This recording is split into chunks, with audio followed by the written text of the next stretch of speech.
Obviously rather be at home, but to hold any fears for you coming down here? No, look, we had Olympia up in our home ground in the round previous to this.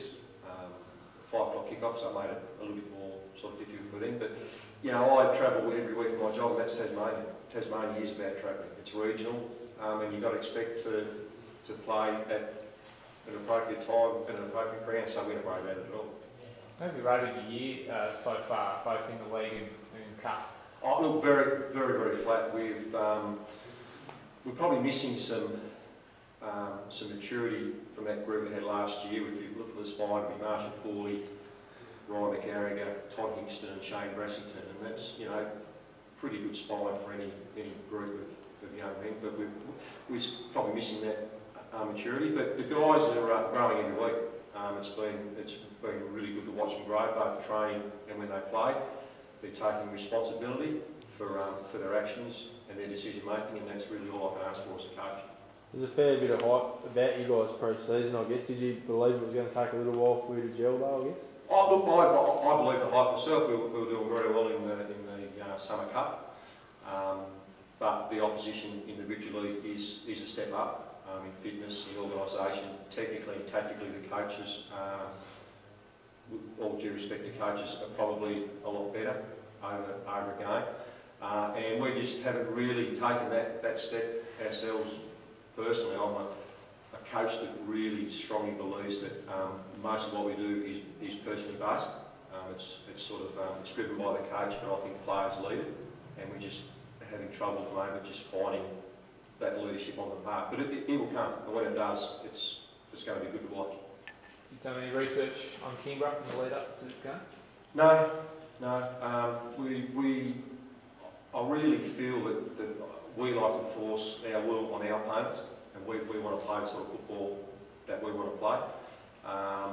They'll do what they're going to do, and then we'll just try and sort of negate that with what we want to do.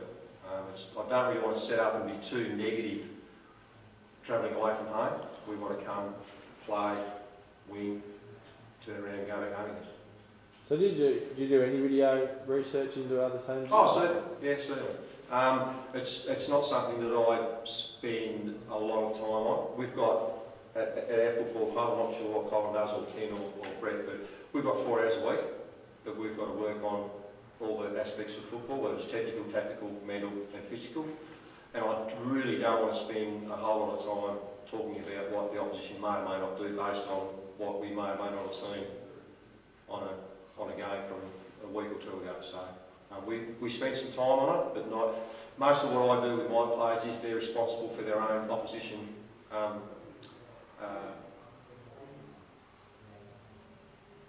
being prepared for the opposition, because at the end of the day they play, so they need to know who their battle will be with and the best way to negate that. So, and then we have a look at that as an overview, but don't spend a lot of time on it.